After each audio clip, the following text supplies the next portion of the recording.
Hello,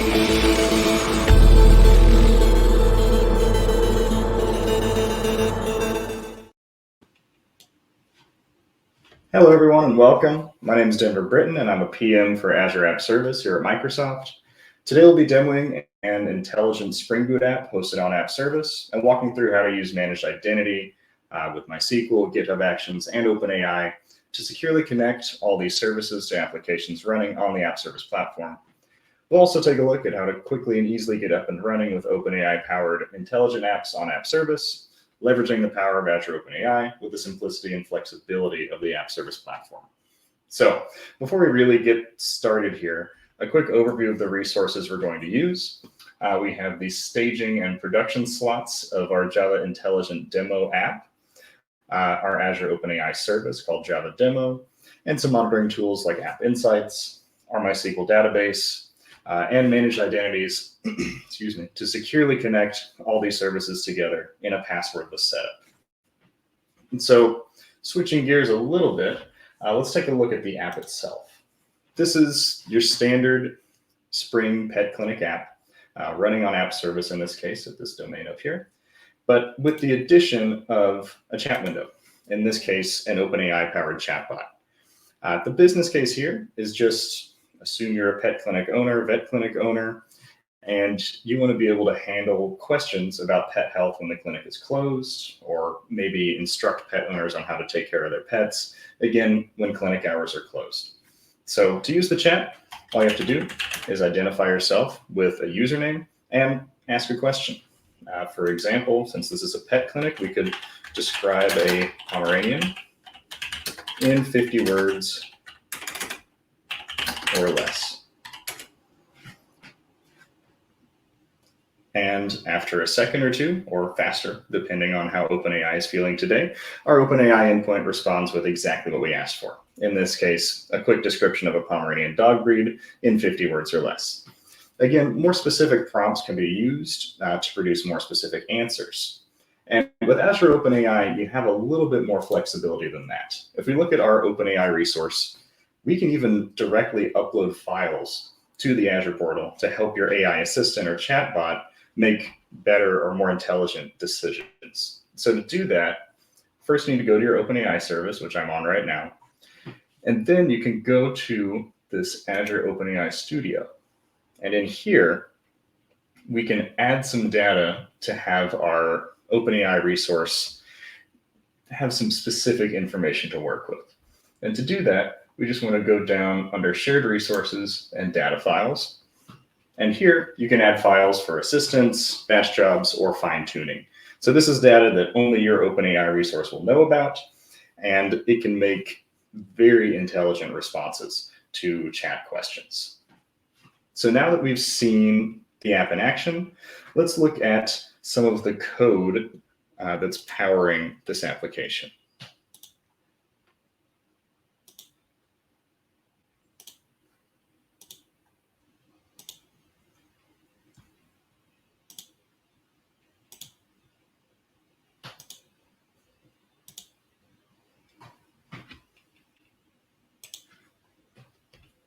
Okay. Now, if you've seen or used the Spring Pet Clinic example, this will look really similar, but with one major new addition.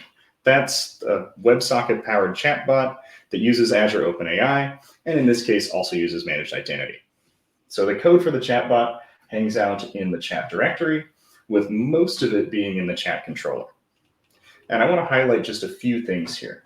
Number one is that this is a truly passwordless connection to Azure OpenAI.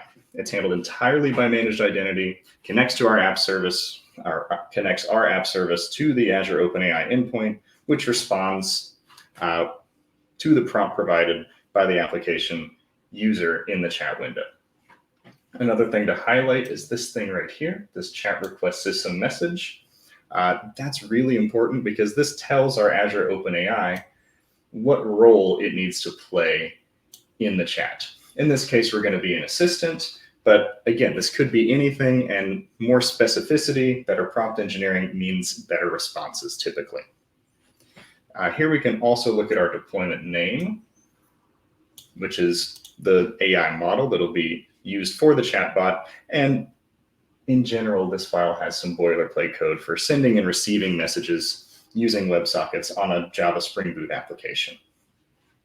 Now, one more thing to note is that we're also communicating to our database using managed identity. Now, here we can specify all of our connection details. Notice this username was created using Service Connector, which is a really helpful service for connecting your databases to Azure App Service instances using managed identity. And there's some really great docs on this on Microsoft Learn. So now that we've looked at the application code, let's check out the portal and see how all these pieces fit together.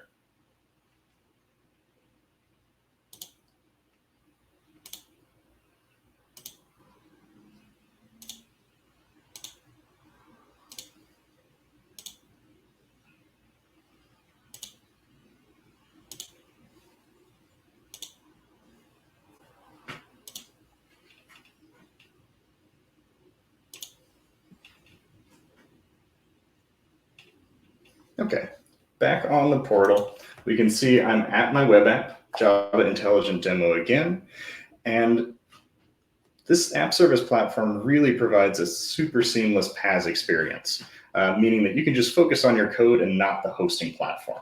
In this case, and in the case of any Java SE application, notice we're running Java 11 in this case, as long as you have an embedded web server running on the correct port 80 here, any jar file or fat jar in this case that contains that web server can be run on App Service. This one, like we saw before, is a Spring Boot app, but App Service Java works with more than just Spring Boot. It gives us a huge amount of flexibility for running Java applications that can be compiled to fat jars. And the base language doesn't even have to be Java. It could be Kotlin, Scala, Quarkus, really any JVM-based language that can spawn an embedded web. All right, and now back on the portal, in this case, looking at our web app, our Java Intelligent Demo. App Service Platform really provides an easy and seamless PaaS experience. So you as the developer can just focus on the code of your application and not configuring your hosting platform. So in the case of a Java SE application like this one, notice we're running Java 11 in this case. As long as we have an embedded web server running on port 80, any jar file or fat jar, since it has a web server, can be run on App Service. This one is a Spring Boot app, but App Service Java and Java SE works for more than just Spring Boot. It gives us a huge amount of flexibility with your workloads for really running any app that can be compiled to a fat jar. The base language doesn't even have to be Java. It could be Scala, Kotlin, Quarkus, any JVM-based language that can spawn an embedded web server. The possibilities are really endless here. And as long as you're running it with the proper Java version and runtime, you're good to go.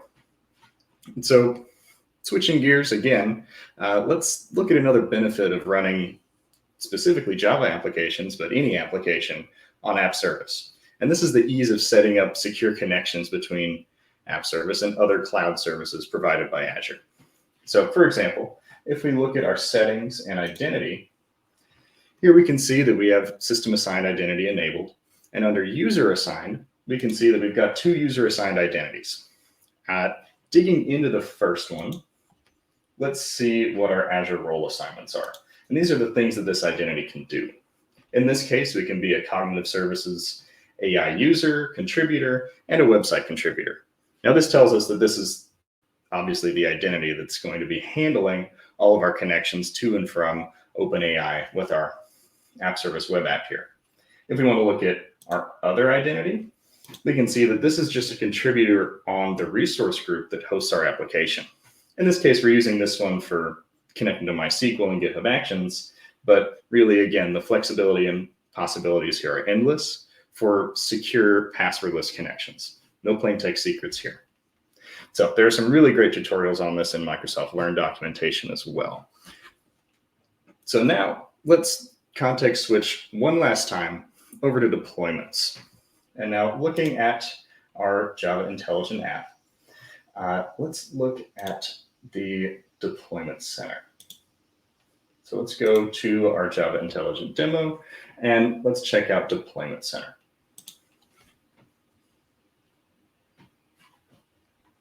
Now notice it's giving us a warning saying that we're in our production slot and that's not recommended for CI/CD.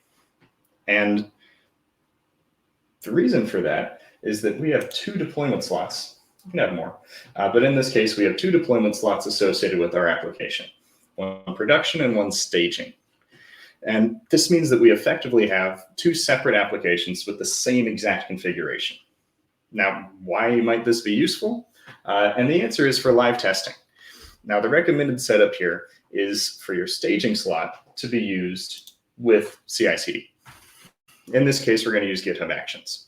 And after deploying to staging and confirming everything looks good, we can view the app on your staging domain, just like you would with your live production app domain.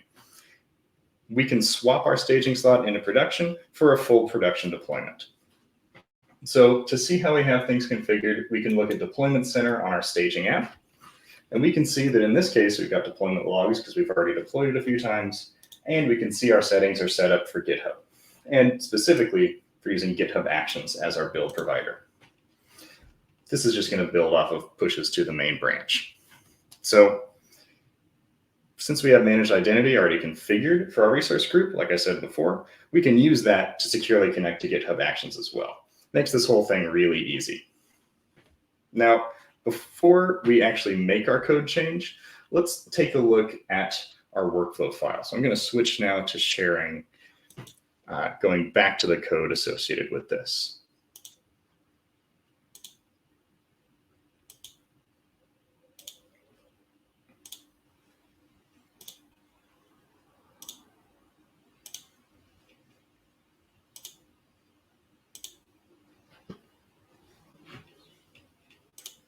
Okay, now that we're back in our code, we can see here in our YAML file for our deployment that really all we're doing is just a Maven build. That's it. It's pretty simple. In this case, I'm skipping tests, but we're just creating a jar file with Maven and then deploying it to our staging slot and using, and now this is all automatic here, our managed identity for this connection. And this workflow file was almost entirely generated just by the App Service portal. Makes it super easy to get up and running with CI/CD, enterprise CI/CD, specifically, in this case, GitHub Actions on App Service. So now let's make a code change and see how our configuration handles this deployment. So let's go and just change something easy like the title. Let's say welcome to App Service. And now let's add this change. Let's commit it. And then let's push it to main.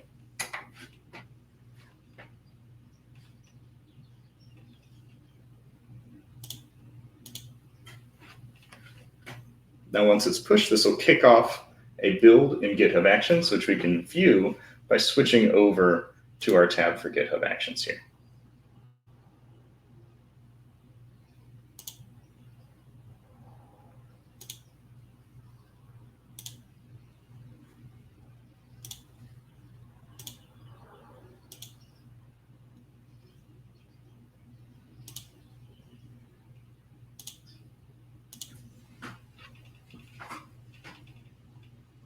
Okay, and now that we're here, we can see that our app is building.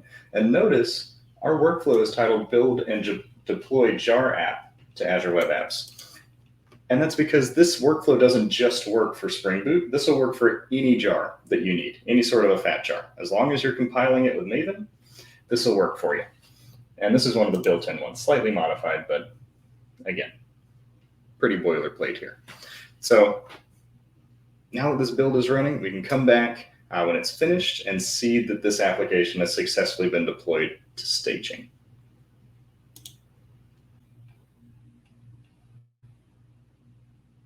Okay, now that we've seen our build complete successfully, we can open up our application And let's look at the staging slot first. Notice we're here on staging, and this is our old version that just says welcome. If we reload the application, we can see that our title has successfully been updated. So our changes have been deployed, but right now to staging. And this is where you can play around with it, make sure that everything functions successfully. And now we can go back to our deployment slots. Go back over here, pop into deployment slots. And since we confirmed that our app is ready to go, we can swap this staging version into production to complete our production deployment.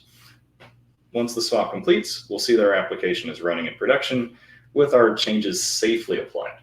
This is all about safety in this case, making sure we don't accidentally deploy something broken or something that we don't want to live in production. And I will be back in just a minute after the swap completes.